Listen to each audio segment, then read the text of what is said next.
Music is all around us. It is the universal language. It evokes many feelings and is something to be shared and celebrated. You have found a place where all kinds of music will be celebrated. So welcome. You are tuned in to the Zen Sessions, presented by Here to Zen magazine. Okay, so today we're talking with Matt Goss, who after a successful 10-year run in Vegas has headed home. About to release a solo album titled The Beautiful Unknown. His first single, Somewhere to Fall, is just out now. Matt joins us to have a chat. How are you doing, Matt? Good to see you, my friend. Fantastic. So congratulations on the release of the single. It's just a straight up great pop song. Tell me about the story behind the song. Well, during lockdown, like all of us, we've been kind of going through a lot, and we've been digging holes in ourselves. And certainly for myself, I needed a somewhere to fall. You know, it's really as simple as that. I needed a safe place to not break my break my bones. You know, I needed to. You know, I think we've all had this forced self-reflection put upon ourselves, and we have come to realize who we need in our life, who we don't need in our life, what we need in our life, what we don't need in our life.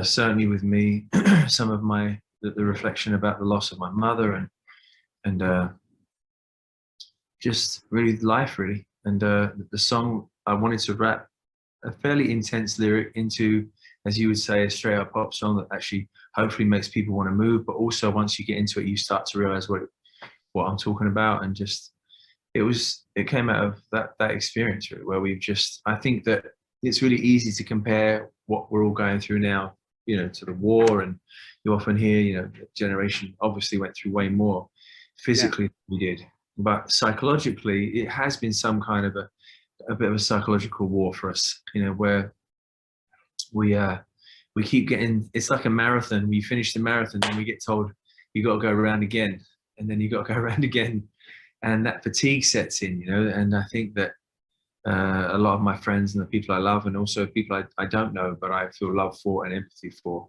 have felt fatigued. And I knew if I wanted to come out of the other side of this, it was either I was either going to be crushed by the wave of this whole experience, or I was going to be riding it into the shores of places like Australia and London and around the world. So I decided just to get off my ass and just really hopefully write the best pop record of my life, which I feel I've done.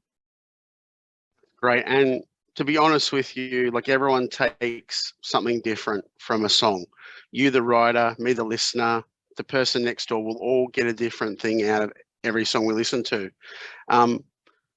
When I listen to it, you're right, there's this straight pop mentality. There's, you know, it's straight down the line, but then I've listened to it just today alone another half a dozen times, and I take a little bit extra each time.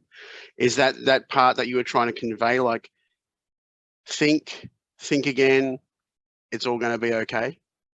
Yeah, I think also pop music is a good word. It's not a bad word. I mean, I think that people that kind of, you know, I think pop music, you know, the Beatles were pop, you know, and I think that if a song slowly penetrates you and as it makes you think, it's much more interesting for the listener. I think that I don't want to create a record that was too melancholy. I think we've all had enough of that, quite honestly. And me personally, anyway, listen, I can go into my own mind if I need melancholy, because the record that I probably could make would just make everybody want to jump off a cliff. But I just wanted to force myself to listen to commercial radio, and also to prove something to myself, that when you listen to some of the keyboard sounds that the Weeknd uses, I know exactly where they come from. I know, you know, that was when I was a kid. That's the keyboards I was using. Beats, definitely, they've changed, but even now, sometimes you listen to a record and you go, wow, that could have been made 20 years ago, you know, 30 years ago. So yeah, when I was writing this record, I wanted to have a little bit of humor in there. There's the next song's gonna be about adultery and just stuff that we've gone through and our mates have gone through, and just but it's all kind of wrapped up into this pop record, which is really fun. I like writing twisted love songs as well, you know. So I And just like a bit of fun lyrically and melodically, yeah, stacking harmonies and and I've actually got to say thank you. As a child of the '70s, I like hearing the word album a lot. I'm over bands that put 42 singles out in a row and go, oh, now we'll just put a cover on it and it's an album. So I'm really actually looking forward to a finished product of a real album. Is it going to have proper physical release like vinyl as well as CD? yeah. First of all, thank you for saying that as well. As a musician, you're bloody right. It's you go in and you have this experience that is a snapshot of how you're feeling at that moment, and then yes, it's coming out in vinyl, it's CD, obviously DSP. That goes without saying. But yeah, it was a conscious decision to make something that was uplifting with a bit of humor, sometimes probably a little bit too much truth, but I just feel like just my experience, certainly in Vegas, where I was in front of an audience 4 times a week. If you don't undress your soul, the audience won't either. So as long as, you know, I would sometimes say to my audience, I've had a crap day. It's going to be a good show. So, you know, I would take out my frustrations sometimes and put it all into the music. I was going through somewhat of a toxic relationship, couldn't find common ground. And that's on the record. There's a song called The Joke, which is about that moment. And I felt compromised in some way. I compromised myself in some ways because I wanted to fit into a certain space and it just didn't, I couldn't make it work. And that's on the record. You know, there's experiences about my past relationship, there's experiences about my loss. Also the breakdown of communication in relationships and just, but it's all strangely, like The Joke is quite a funny song. When you listen to it, it feels like it's got a Prince element in there. It's got a bit of George in there. It's definitely an edgy record, whatever way you look at it. So it's quite an aggressive pop record when you hear this record in its entirety. Fantastic. Now, in doing my research, I noticed you wrote with a gentleman named Jacob Bunton. So Jacob, to me, I'm familiar with him. He was the singer for Steven Adler from Guns N' Roses. So how does Jacob come into your world and you get to writing together? Well, me and Jacob just hit it off immediately. Like we just, you know, musician is a musician. And you keep saying, you can say is a musician, is a musician, is a musician. I think that's the key phrase. We both love pop music. His favorite band in the world is Duran Duran. And we wrote this, I love this song, and it's called Feeling High. It's such, you turn this song up on speakers, I defy anyone to say this doesn't like kick your head, but you know, literally knock your head off.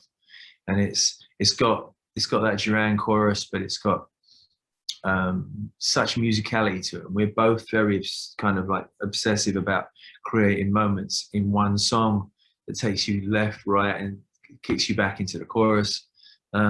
So we just hit it off as brothers, man. Like we're just musicians that care for each other and just love writing together. And that's the thing about music. Sometimes critics or people write about music don't understand that we don't really give a shit about that. We just care about, do you want to make a good record? And do we have common interest in trying to create hit music, which we both do. We both like trying to write hit music, so hit records. So you talk about writing a hit record, but at what part of that is also just writing for you? Because you've got to be your own biggest fan before you sell it to a public. So would writing for yourself be the priority and then crafting the hit from that? Well, you just have to be brutal, to be honest with you. You have to be brutal with yourself. You can start writing listen, you can write a 7-minute song all day long because it's just but you have to have you have to be realistic as well. Like, what do you want? You want to write, like, I love Portishead, for example. I'd love to do a record like Portishead, totally dark, but that really would me just being writing a record for myself that I already know it wouldn't get playlisted. And it's already a challenge to get playlisted. And if I want to continue to do what I do, I think part of being an experienced musician is that you have to also write something that you can quote unquote live with. Because trust me, that is a problem. You write a song sometimes, we would just scrap it sometimes. I'd be like 3 hours in, I'm like, no, it's not going to make it. And I would literally just cut the head off of it. Don't want it. Yep. And you've got to be that brutal sometimes to have consciousness, I guess is the right word. If you want, you got to be conscious, you got to be current. And I think there's an excitement about feeling current. I feel current physically, I feel current mentally, and I feel current musically. And it's exciting. It's an exciting thing to do. Obviously, I could listen to Donny Hathaway and Queen and Amy and all these people, but I've really got to listen. All I did was listen to pop radio for 6 months before I even started writing this record. And what pop artists that are around now do you think have something to say? Jeez. It's a tough question in many ways. I'm not as inspired as I used to be. I think Billie Eilish is great as an artist, that she's very distinctive. I think it's quite a difficult thing to do, is to create your own sound. So I think she succeeded there. But that's a record that I have to be in the mood for. I like Peaches, Justin Bieber, which is great pop record, and I think he makes great pop music. Which was a nice surprise for me, I didn't put the radio on and care about anyone I was listening to. I would be turned on by a song, and I think he really understands good pop music. Bruno Mars is another guy. I think he's just going to go on and just keep creating great music. I think, but then there are a lot of songs I have no idea who they are. I like a song, and but to your point, that's where I also personally miss an artist that comes and says, well, I'm making an album, and this is my moment and that's what I intend to do. I've already finished. I've already got another record in my safe in America, all on hard drive, all ready to go next year. Right. Yeah. So I have no intention of just doing this one album. I'm back in the game, and I just want to keep making records because I love writing. As a songwriter, is it the riff, the melody, or the hook for you? I love these. I wish more people would ask these kind of questions. My God. Say that again. Is it the riff, the melody, or the hook?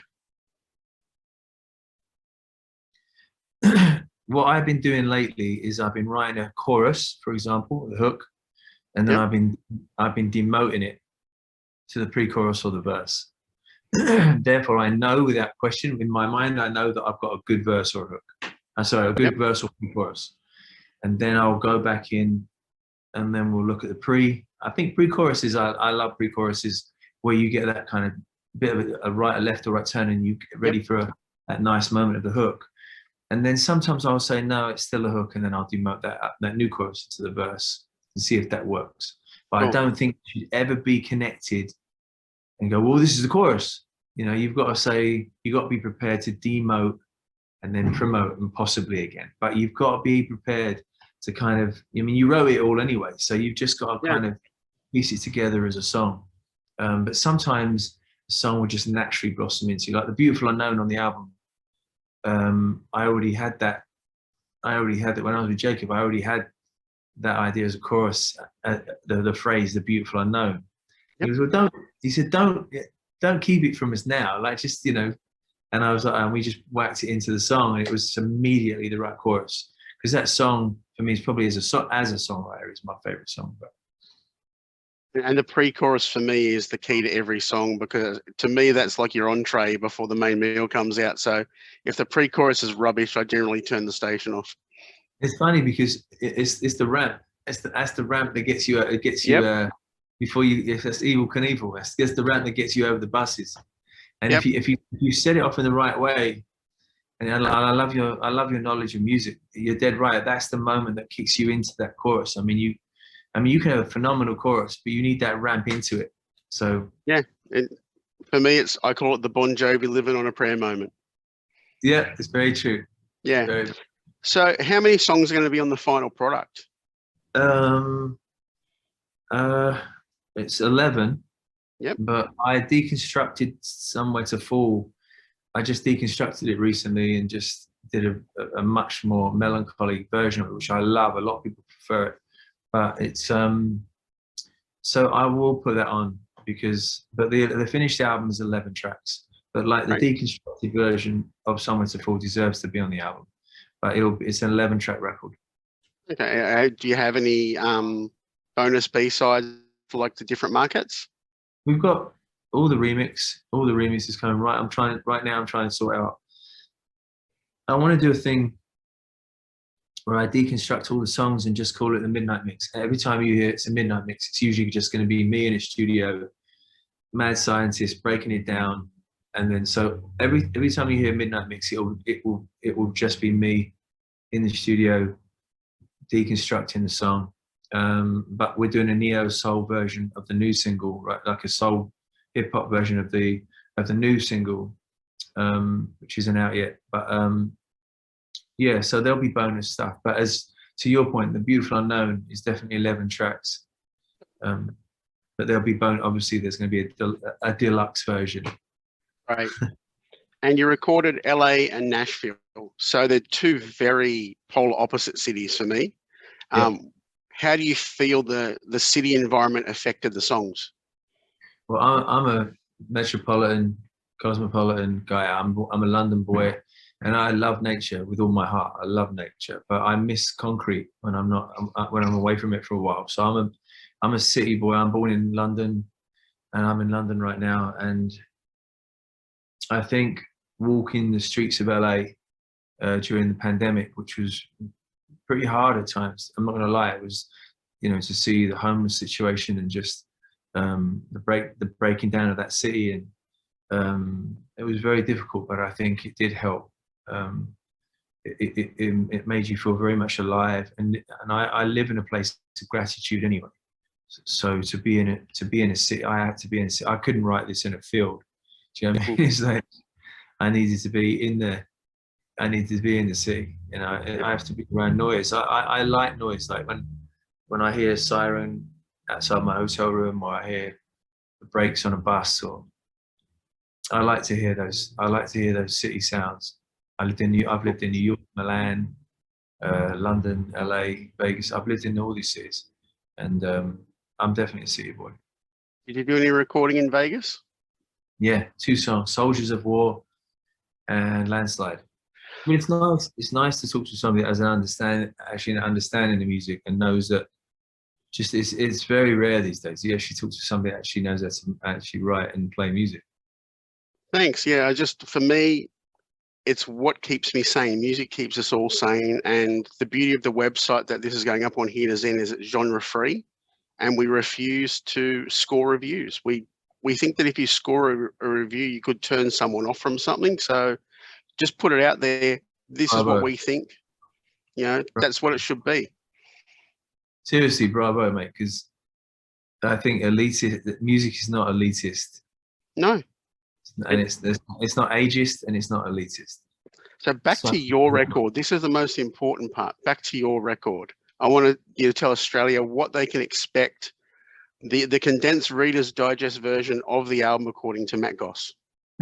I think, quite honestly, it's just the truth. It's definitely the truth. It's 40 minutes of back to back. I think knowledge, man. It's just like people I'm writing with.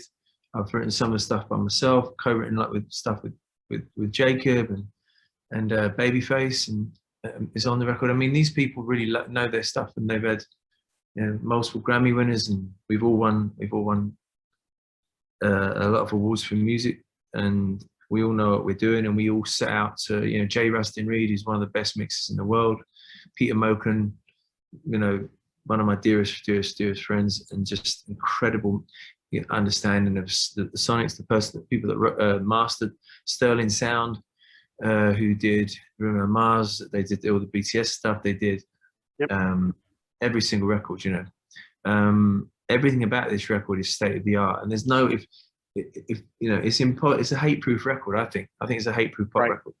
And so that's, I mean, I could go into the musicality, but there's a, if you love musicality of a record, this has got plenty of that. But it's somebody said here recently, a journalist said here, you've cut away all the fat on this record. There's not one moment that shouldn't be there. And that was a massive compliment for me. So fantastic. I look forward to hearing it. And the fact that Jay has mixed it makes me so happy. That guy, everything he's done in the last 5 to 10 years is just amazing. Yeah, we just kept pushing it with Jay as well. Me and Jay became very close, and we were just like, no, let's push it a little bit more. We wanted to have a lot of bites to this record, and you've got to listen to this record loud, because it's a loud, aggressive pop record. It's good. Can't wait. So we'll leave it at that today. Any final words for all of your friends in Australia? Just honestly, you know, I've said this before, but it's looking highly likely that I'm coming there. And that's the first time. I don't like to say that I'm coming if I'm not, but it's looking highly likely. This lovely lady Karen, and there's people around me, certainly in Australia, that want to get me there, and that is half of the journey done.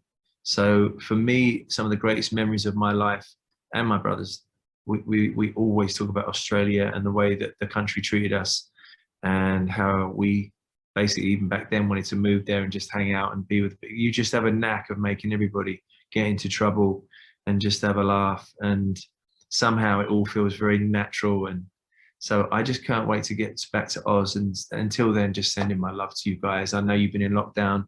I know you have, in the whole planet, you guys have really kind of exercised such discipline, and I know that can really be quite a journey psychologically. So nothing but love. There is light at the end of the tunnel, and I can't wait to see you.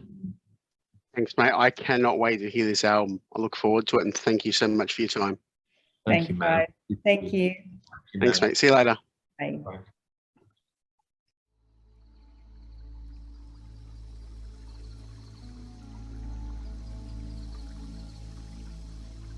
Thank you for listening to the Zen Sessions presented by Here to Zen magazine. If you are listening to us on YouTube, please hit the subscribe button. If you are listening on one of the podcast platforms, please subscribe there. And don't forget to follow Here to Zen magazine on Facebook, Twitter, and Instagram.